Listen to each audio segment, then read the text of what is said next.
and gentlemen, and welcome back to the UKLC. My name is Jake Hippering Matthews. I've subbed out for Scoundrel, and I'm joined by Nutcracker Shaka himself, Dan Orcs Harrison. How are you doing? You made me flinch. I actually was like, please, no.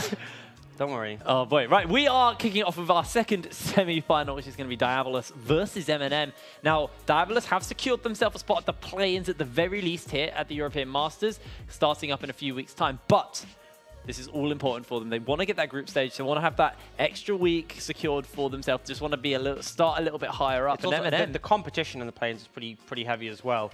But you know, MnM still have a chance to make EU Masters, but they have to beat Diabolus and then Fnatic. So it's a big ask. Yeah, but they've shown they are capable of greatness. I mean, we've had so many ups and downs, and MnM being a team who have been riding that roller coaster on the front. Let's have a little look at the bracket to see how everything is standing. You can see, obviously, Fnatic Rising went 2-1 versus XL in the game just before this. If you missed that, where the hell were you? Then we've obviously got Diabolus versus MnM taking each other on now, and then tomorrow, starting exactly the same time, 10 AM, bright and early, we'll have Fnatic Rising versus the winner of this game. Yeah, which should be a heated matchup. I think this is definitely Diabolus favored based on just their form of the split and the fact they are first seed. But MnM have shown that you don't know which MnM you're going to face. Yeah. Are you going to face the one that looks a bit rough and a bit unfortunate, the level 2 Nulty Scuttle Crab special, or the Monk will carry special? That's the question you got to ask. Well, we are moving in to fix bans. A little bit wrong at the top there, but no worry, we'll sort that out. There is obviously MnM on that blue side and Diabolus on the red. The devil themselves. Come back to us for a bit though, while we get our overlays sorted. Yeah. So it was predicted that MnM would win this, according to the marble run. Yeah, the marble. I mean, the marble so far has been right. It's 100% right. But according to that, what's going to happen is Diabolus are going to int so hard, and they're going to jump into another game. That's what the marble run predicted. But we didn't see them in that last game. Do you know what it actually made? It was actually like a 10,000 IQ play, because it actually joined XL in their little section, which means it joins them. I wouldn't want to join XL after what happened to them. Like in a little match for third place. But that makes sense actually. Yeah. So we do see fairly standard bans. The Orianna being banned away from Krogston, the Vladimir from both Krogston and Kerberos. Yep. And then the Zoe taken off Chibs, which we haven't seen him play too much, but Chibs been pretty confident in mid lane. And then the Akali, I believe Mummus plays that. This is all mids, man. All mids. Yeah. I mean, 2 of them can be flex top, but a lot of mid focus. People know what they're fearing, and does mean a lot of big picks are open. The Sylas is still available. The Lucian is still available. And I feel like, I don't want to say it, but I feel like this probably won't be a game where we see like the Taric Sona, because you got Monk and Yusa, two carries who are like, I mean, yeah, they're like, their whole thing is that they are just a hard carry for their team. Imagine them being like, oh, I have to play Sona for a game. So I feel like we're probably not going to see the Sona Taric here, but we'll have to see. The Cassiopeia has been taken away, along with the Sylas now. Sylas makes a lot of sense. It does mean things like the Jarvan, which has been a pretty common first pick. We saw Fnatic prioritizing Braum as the first pick. Those are available. The Galio's available. Lucian's available. There's a lot still open, not in terms of mid laners, but for the rest of the map. So it comes down to, what do MnM think is worth being first pick worthy? And oh, please no. I think they're just hovering it. I was going to say comfort is definitely what you want to be doing. I'm not sure if this is better. I feel like this is better. It's comfort. We've seen good success rate on it for Monk. 66% win rate. Blind it. I think they really want to make sure they're in comfortable spots in this game. They pick around Monk. They try and put everyone on like a role that they know that they can win on. They know Monk on this. The strategy could be they pick Braum, so Diabolus going to answer by picking something solid in the bot lane. They pick this. They pick Kog'Maw. Sorry, they pick Braum in response. This could mean that MnM have a plan regarding this, but it's a bold strategy to come in with this first pick Kog'Maw. Bold strategy, Cotton, is we also see the Lucian for arm open, so they must have a plan. They must have expected this. You can't leave Lucian open and expect them not to take Lucian Braum. So maybe they're going to bring out the Morgana. I think that's going to be a good matchup because they can't CC. That is not a good matchup. Like, I mean, you just have a champion who doesn't exist at level 1, and then you have a champion who kind of needs a bit more time. So that I like more. Yeah. Deciding to kind of play a little bit more around the hard engage, the CC that they can offer. Lissandra is great at zone control. If you try and engage in a Kog'Maw and there's Lissandra in the way, it makes it so hard. Makes it scary as well. Right. What do MnM look to pick up here? Do they go for their support? Do they go for like a jungler who can control the map and allow Monk this freedom he needs to farm? It depends what you want in the jungle. If you want something to offer protection like the Ivern, you have to take that now. If you want a strong support pick, you're going to have to take that early because things will get banned away. They're going for the Olaf, so they have a lot of run down on their comp already. But to be honest, this seems similar to the sort of thing Fnatic wanted to play, except they went with the Sivir. So it's a bit of a twist in it with the Kog'Maw. And to me, that's a big loss because you don't have all that movement speed. And now they're giving away, this is the crucial, the third pick on red side.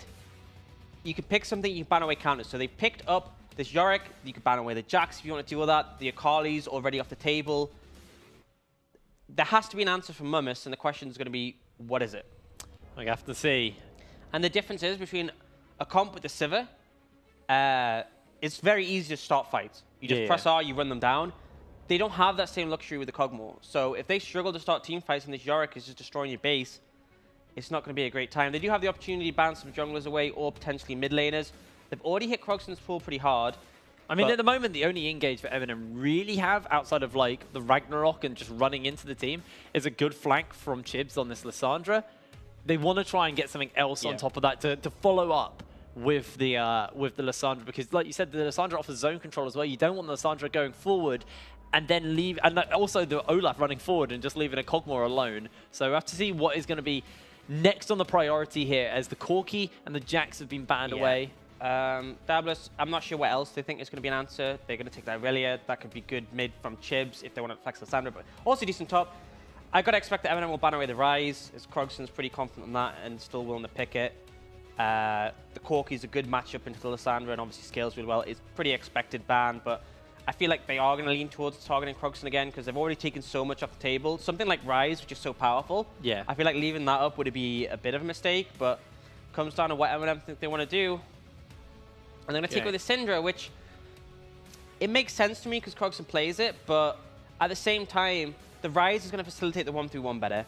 And if they have a Syndra into a Lissandra, you can just, if you get on top of her, she will die. You know what I mean? The Ryze is a lot more slippery, a lot more bulky. I'd prefer to see that band, and now it comes over, and Diabolus, unsurprisingly, are looking towards the blue man. To get it. Blue man groups on the rift. I called it. To join the red man. It's the Will Smith genie from the new Aladdin. Except he has legs. I don't think the genie has legs. You can't see the legs in that that splash shot. Wait, I'll cover. No, it's literally behind you. No, whatever. All right. Let's see what MnM are going to look to pick up here. So they still need a support, I think. And maybe a top laner, depending on... that is bold. The Lulu Kog'Maw, it's strong if you get it to the later stages, but if you punish it, it goes down heavy, and you don't know what the enemy jungler is. Questions could be, what do they take top lane? They could take the Kayle. I actually think the Kayle would be a good pick here, because it means you can ult the Kog'Maw. The Kayle's, we've seen it be decent into the Yorick in the later stages, it can handle a split push. I actually think Kayle's the go-to pick here. Well, you might just be right. Yeah, they lock it in. Makes a lot of sense. I want to see this Blade build. I'm not sold on the Triforce build. Everyone's been talking about it recently, but I think the Blade build we've seen more success on recently when you go Blade, Rage Blade, instead of the Triforce into the Rapid Fire Cannon full crit. So the question's going to be, what does Monkeys take? Because you want to impact the map early before this comp comes online, but at the same time, if you take something like the Rek'Sai, which, you know, that makes sense, but that champion's going to be borderline useless later on, so you have to make things happen early. The win conditions, Diabolus have a great 1-3-1. Yes. I mean, that's why I think they should have banned the Ryze, because their 1-3-1 is just so good. If they split the map up, it's going to be in a pretty good situation. On the other side, though, MnM, their 1-3-1 isn't awful, because Lissandra can hold in the side wave, and Kayle, when she scales up, is going to be good. But their comp for protecting the Kog'Maw is just insane. They have a strong 2v2 jungle mid with the Lissandra and the Rek'Sai. And then just Kog'Maw, Kayle, Lulu. If you don't kill that, it's going to murder you. And the thing is, you Kayle up the Kog'Maw and he just... The key thing is if you looked at the summoner spells in the mid, MnM do have the teleport on the Lissandra, so Chibs has got that versus Krogson, who's using the cleanse. Obviously, the Realm Warp does facilitate a little bit easier movement between the lanes, but it's not in the middle of the fight. You don't just slam down in there with the teleport. It does mean if they're off split pushing... I mean, to be honest, I wouldn't want to go in the middle of a fight if I was a Ryze. Lissandra, it's great. No, true. But yeah, it's one of the situations where Lissandra can turn up a lot easier. I feel like Ryze has more presence in the side lane. He shoves the lane better later on, and he just scale better. But, you know, I got to respect it. MnM, they came in with a plan, and their comp makes sense. Well, we're moving on to the Summoners Rift for our second semi-finals here at the UKLC. as you roll a marble around the floor from your destruction derby earlier. It's the Diabolus marble just rolling on the floor still. Sending us a message. They're still rolling in this tournament. Just gonna throw it over there. Alrighty. Not seeing any inventive jungle starts across the whole of the UKLC. It's been very defensive.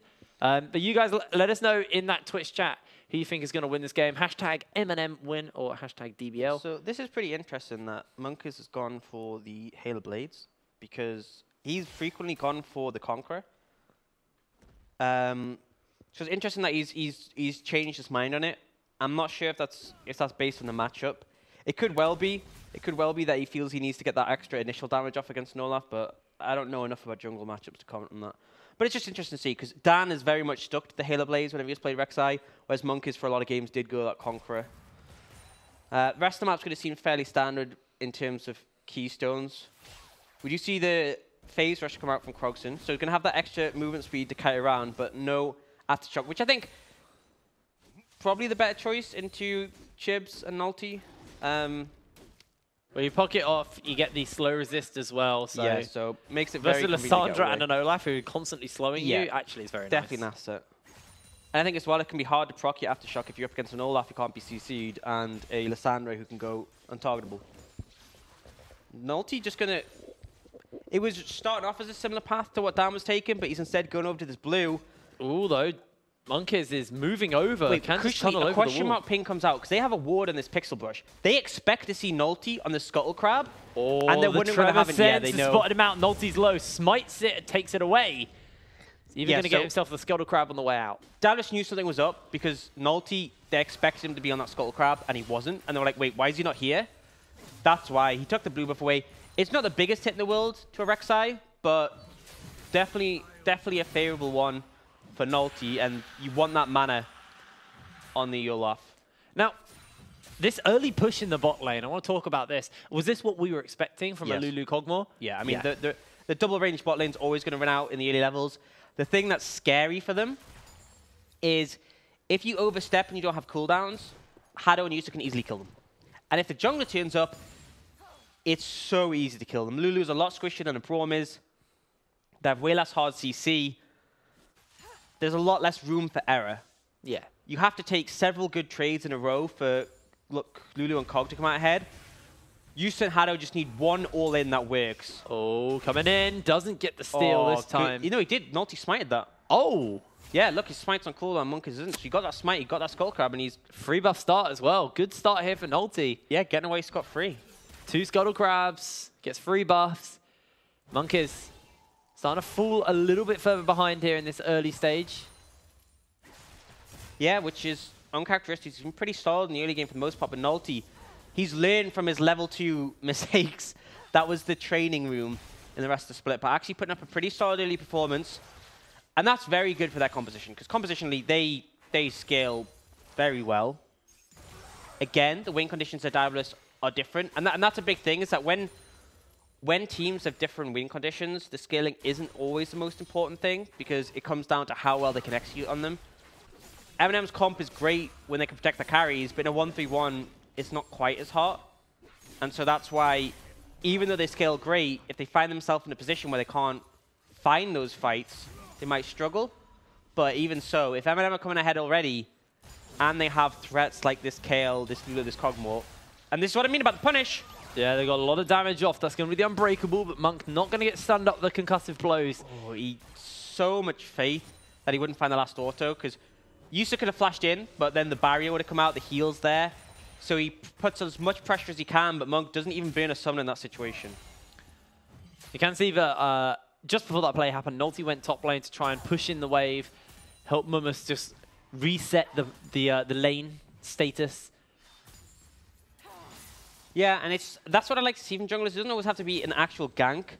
Like, a gank is great, don't get me wrong. But often, facilitating your team in other ways can be huge, applying little bits of pressure, because a gank can backfire very easily. Now, if you actually have a little look at the map, you can see pretty much every jungle exit except the one at the Tribush bot lane has got a red ward there for Diabolus, so they can see all of the rotations around. And as they're doing the Drake, Nolty just got spotted out on a ward. The pings went down. Going to be spotted again as he's not aware that this Ocean Drake is going on, but they know exactly where he is. The pink ward now goes down, should reveal him.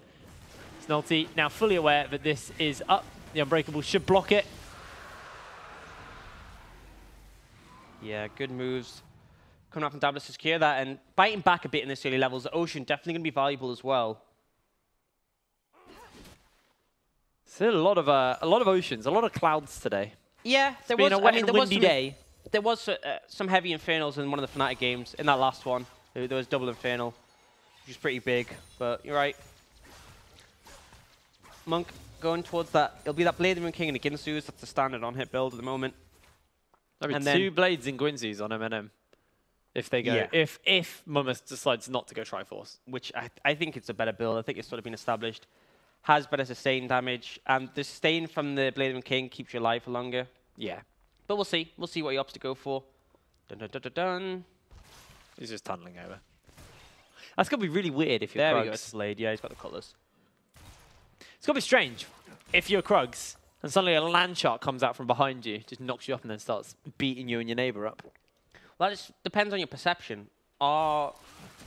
Is it a new set of Krugs every time? Or is it the eternal souls of the Krugs trapped on Summoner's Rift and they just come back to life after a bit? And so they're very used to this situation happening again and again. Is that the same as the minions, just endlessly being shot, it's beaten up, frozen? Like, it depends on your theory. Are these fresh minions each time? Or have these minions suffered these fates countless times, being frozen? Yeah, but their souls get taken by fresh when you have a fresh in the game. I guess. So maybe when there's a fresh, they're released from their eternal agony of playing on Summoner's Rift and go to Fresh's version of Eternal Agony. Is Monk, he's been locked up here. Concussive Blow's not going to go off. That was a really good slow, though, that came out. Just managed to dissuade Yusuf from getting in. It's on the edge of a knife, this lane. If the stun lands and the damage follow-up's there, it's really, really not a fun lane to be in for the Kog'Maw. But Monk and Cho'Gath clearly been practicing this one, and they seem very confident playing this one out. Well, we know Monk's definitely been practicing the Kog'Maw. Doing a decent job to stay relevant in CS. He's only down a little bit to Yusa, but he should be catching most of that underneath his tower. We do look towards the mid lane. It's going to be fairly neutral there as well. For the most part, CS is equal across the board. MnM have got themselves a slight gold lead. You can see that on your screen now. Coming for a little bit from the top lane as Mummus has got that Kleptomancy, so is getting a little bit additional gold from there. And the rest of that description comes down, but Chibs roots in place. They're going for the stun. Crogston cleanses instantly. The flash over the wall, and this is going to be first blood to Chibs. Really good gank, and crucially, they get both the summoners, and all they burn is a flash from the Olaf. So great moves there. And that's the strength of this mid-jungle duo. Lissandra has all the CC. Olaf has the invulnerability, but Nolty's overstepping here. He is overstepping. Ragnarok is not available yet, and he's going to go down. Monk is going to be gifted that kill. Nolty giveth, and Nolty taketh away. Yep, that was a bit of a choke, but he oversteps and gives one over to Monkeys. But still, the crucial thing to take from the play is that Crogston has no summoners. It is the exact environment for a return gank. I want to see Nolty Chibs look for that play again and punish that Rise.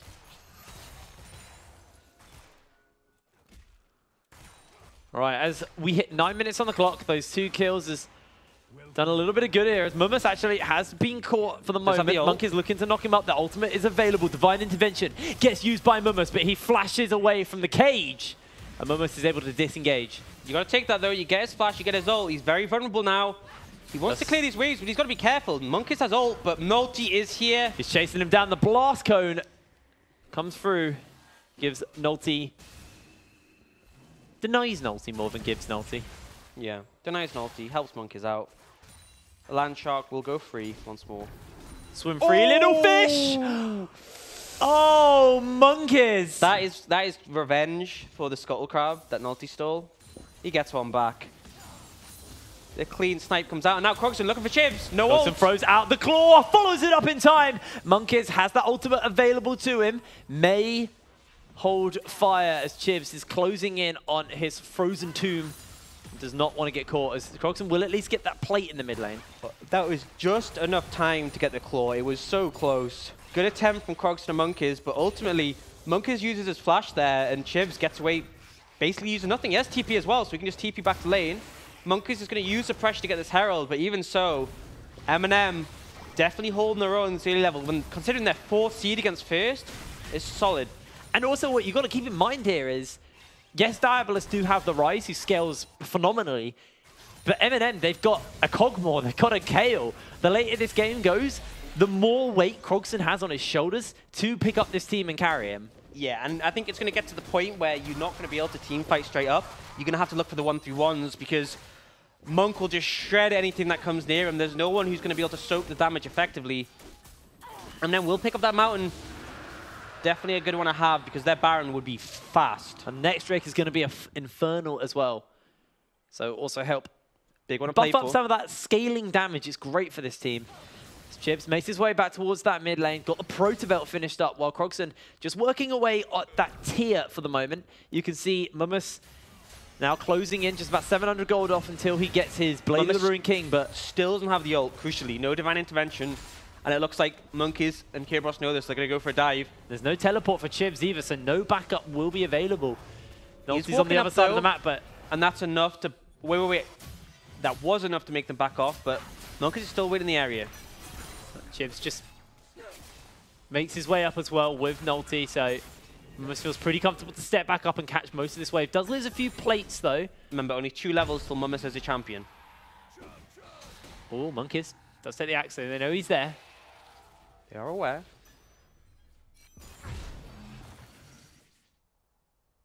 Playing for that level 11 on kill. Probably will have finished the Blade of the Ruined King about that point. Level 16 with the Ginsus is the big spike, but still will be relevant then. And Monk, so confident in this 2v2 because Hado and Yusa know that if they botch the engage, things can go a bit dire, but so far they've been fairly passive in this lane. Oh, Mummus gets trapped in, but he's been baited. In comes Nulty. Trying to put a lot of damage down with his autos, but Kerb's going to be able to walk away. Maiden will fall here. Kerb loses his waifu. Killing the Maiden is a victory in its own. It really shuts down what Kerberos can do in the lane. So you've got to take it. Anytime you can come up and make that happen without losing too much in the map, it's a good thing. So props to Nulty for making that happen. Mummus now level 10, has that Blade of the Ruined King. Should be hitting 12 soon and will be in a very good position to start having an impact on this lane. You can also see Monk's finished up his blade. Well, actually, no, he's not, sorry. He's closing in on the Blade of the Ruined King. Should be able to get it on his next base as Yusa's got his. Shogun going for the sensor to facilitate his team as much as possible. If Tal comes out, that tower is not long for this world. You do not need Maiden to help you take this one down. As Monk steps forward, the concussive blows are stacking up. Monk has that barrier and that flash. Gets knocked up by the Glacial Fissure. That's the wild growth on. Monk is low. Coming in, the heals are there. Monk holds his life for so long, but Yusa finds him with a piercing light. He oversteps, and that is what happens if you can punish that lane. The all-in is strong from Lucian and Braum. They find the window after waiting so long for it, and now Shogun has to be careful, but Nulty is here. Shogun might just be baiting here. Concussive blows are on. He's going to get polymorphed off. Yusa finds himself the kill. The dash is not enough. It's going to get turned around as Nulty picks him up. Yeah, it's got to be a good trade. They managed to shut down Yusa. They get his heal as well. Well, they lose the support for it, so solid trade shut down crucially as well goes over to Nulty. Croxon feeling very confident here now that his cleanse is back and available to him. Just able to step up, throw out some spells. Yeah, he knows the kill pressure is way low end. That's one of the things that I think wasn't a good move from MnM, is that they let those summoners come back up without really applying any pressure mid.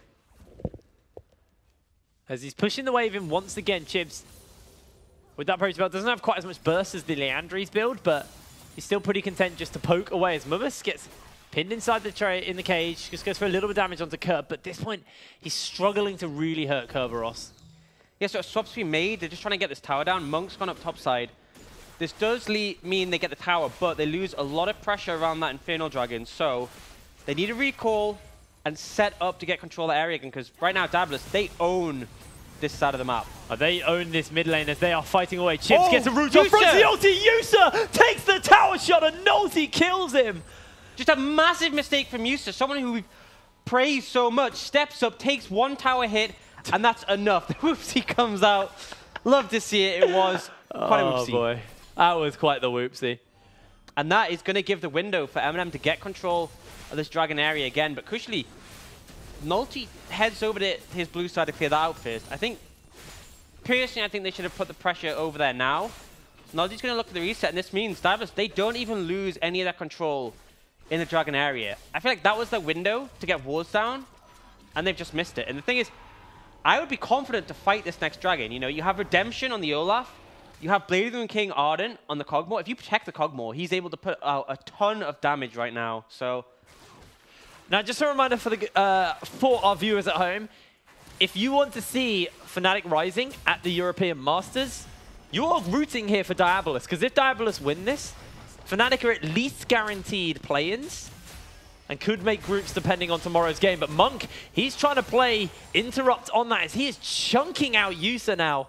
Blade the Ruin King completed, got the attack speed boots and a dagger to boot. Crucially, the Ardent as well. You do so much on-hit damage. Unless you can all-in as the Braum Lucian, you're just going to get poked down pretty heavily.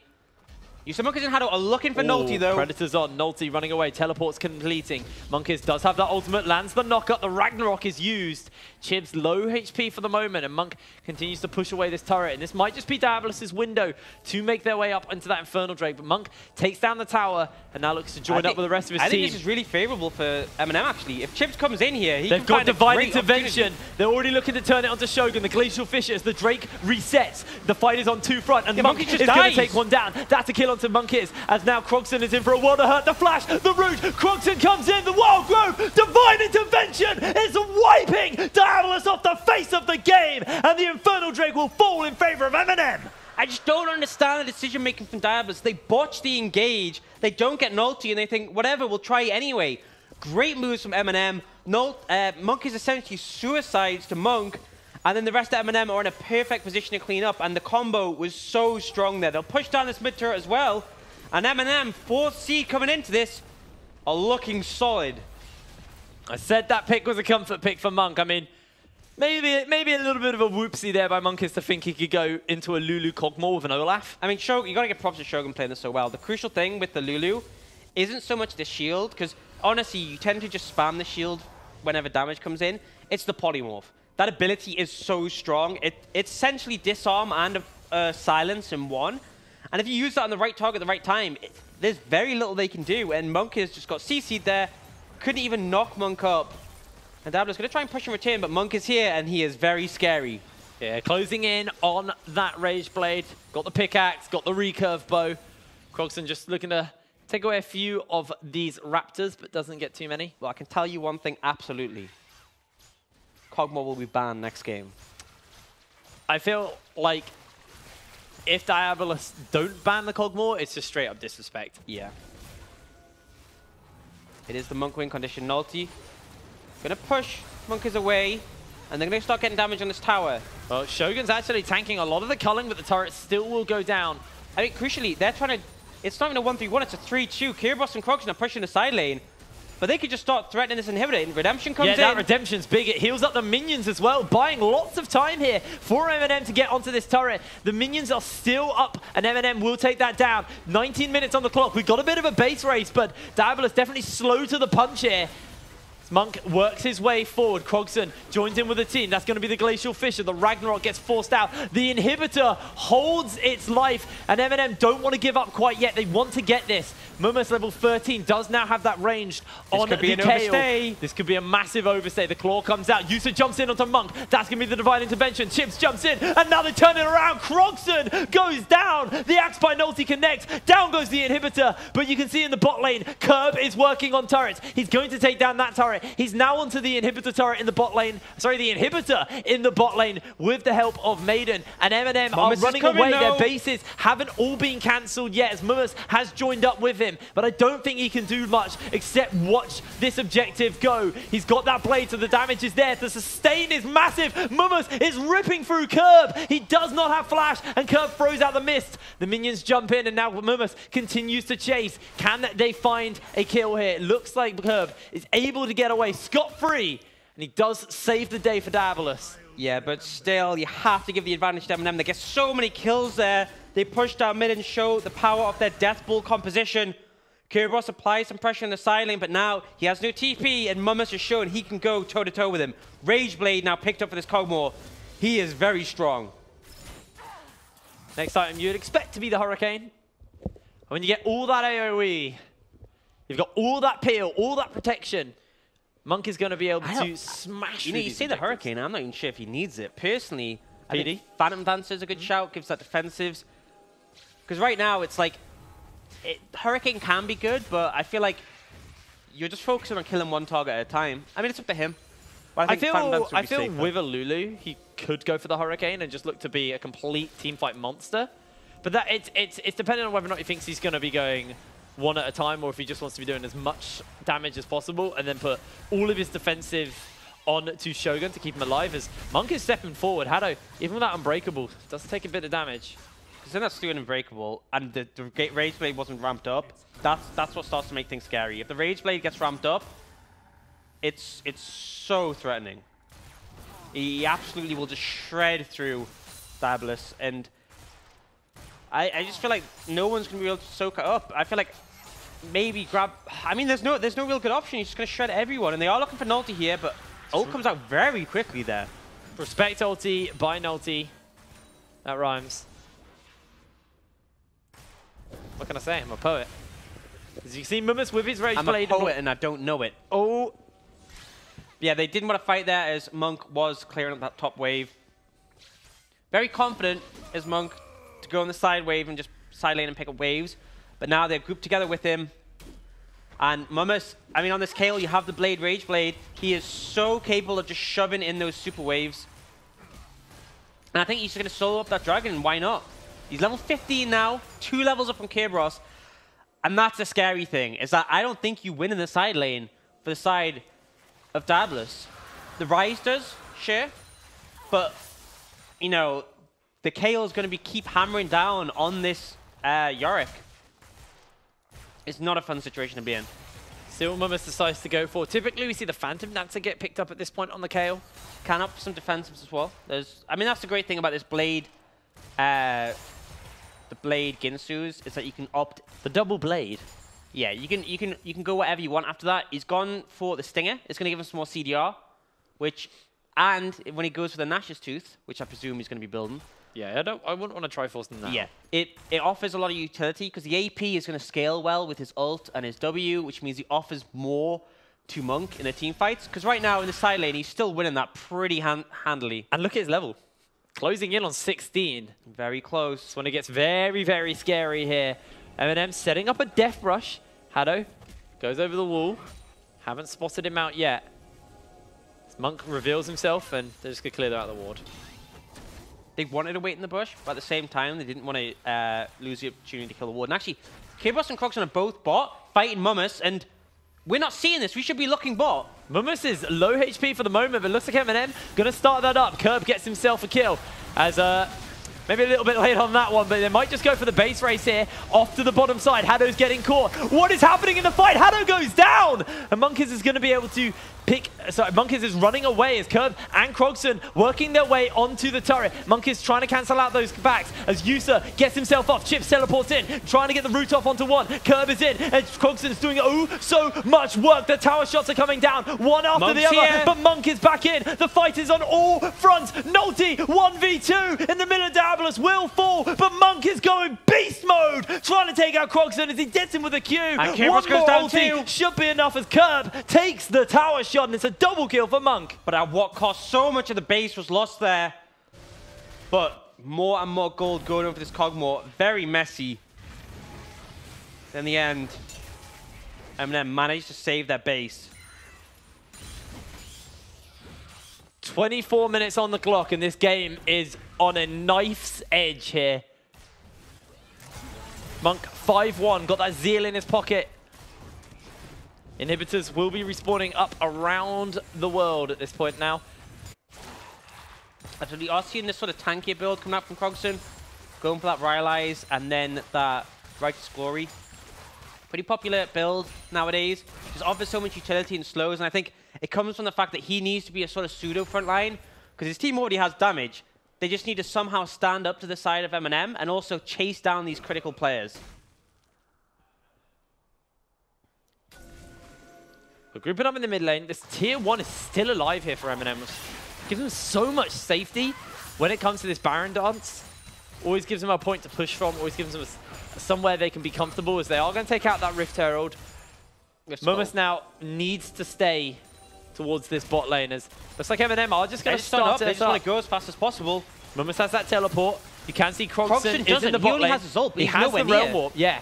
He's so far away. Hanging about. He's deciding he wants to go and deal with this bot lane. The Realm Warp's come through. Krogson is going to try and push up, but MnM is coming in as well. The Redemption goes down. Nulty goes in and knock up from the Glacial Fissure onto multiple members. The Axe is enough to slow them down, but the reset is coming in. The teleport comes in, and it looks like they've been able to get one. MnM has gone 1v1 with Krogson, takes him out for the kill, and now he's got to deal with Kerberos. MnM are going to turn their attention towards the Baron Nashor, and Kerb is being forced away. His health bar, as you can see in the top of your screen, is exceptionally low. Monkeys has to make a miracle steal happen, otherwise Diabolus will lose game 1 of this semi-final. Can he do it? As Monk pokes a bit of damage out, they're still on the Baron. 2k HP. Monk is ripping through Hado. Oh my lord, machine gun. Monk takes out Hado, and now there's only 2 to contest. They're going to might just try and stop him.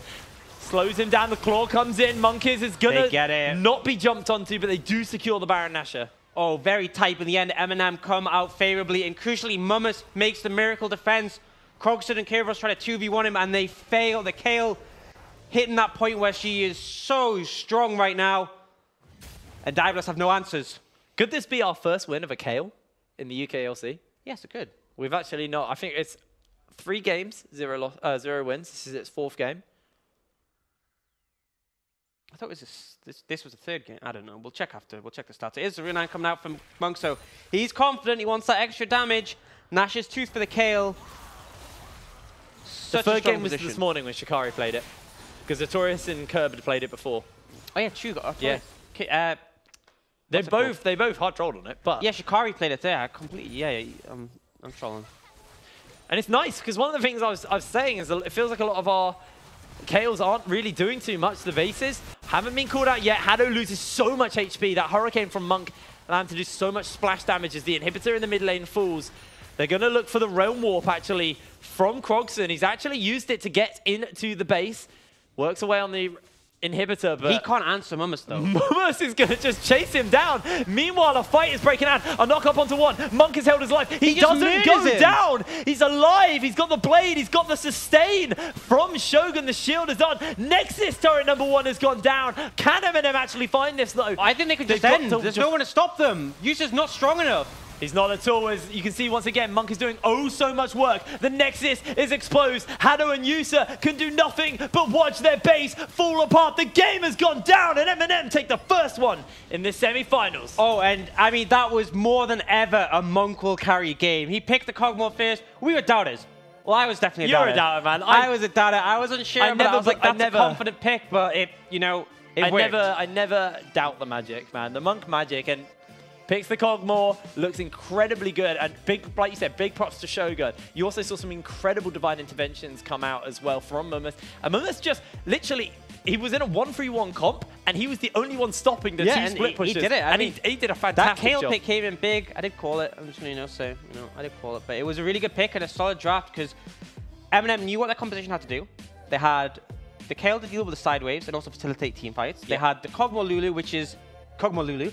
And then they had the Olaf and the Lissandra, and Nulty had a really solid early game this time, and the strength from that Lissandra Olaf meant they found momentum, and they didn't just fall behind so far that the enemy team could just run over them. So I think the draft was smart. They played to their win conditions and they executed correctly, and the thing that's frustrating is that I don't think Diabolus necessarily did anything massively wrong, other than disrespecting the Kog'Maw and not picking something that can answer it. I think they just have to ban it away next game, and it's a frustrating one to lose a game and go, right, what did we do wrong? We left Kog open. I mean, obviously they did more wrong than that, but it feels like once they lost that early momentum, they just had no way back in the game because the Rek'Sai just couldn't do anything. And Diabolus are normally a team who are very good at coming back from a deficit, but they're versus a team like MnM who, when they fall behind, MnM don't look particularly good. Yeah. But when they get ahead, MnM look, well, like a marshmallow on fire. They are so hard to stop. I mean, you try and stop a flaming marshmallow. It's gonna hurt. Like with my body? Like just block it or? Yeah, but it's gonna like splatter all over you because it's warm and melted. It's kind of like tar at that point. Okay. Would You be seem to have a lot of experience with this. I've been throwing flaming marshmallows at people for a while now. I haven't. Don't do that. Yeah, that's Don't kick over marble races. Don't try this at Don't home. rugby tackle whiteboards. Don't throw flaming marshmallows. This is... What else have we learned? What else have we learned? It's like, you know on those shows, I won't say the name because the name's a bit crude, but you know those shows where they have like the disclaimers at the start and say don't try anything at home? Oh. We need one of those. Yeah. We need one of those. We do need one of those. But we're going to cut to a quick break because we need more League of Legends here. Because we have to find out whether or not Diabolus can tie up the score or if MnM can punch a ticket to the finals. See you in a bit.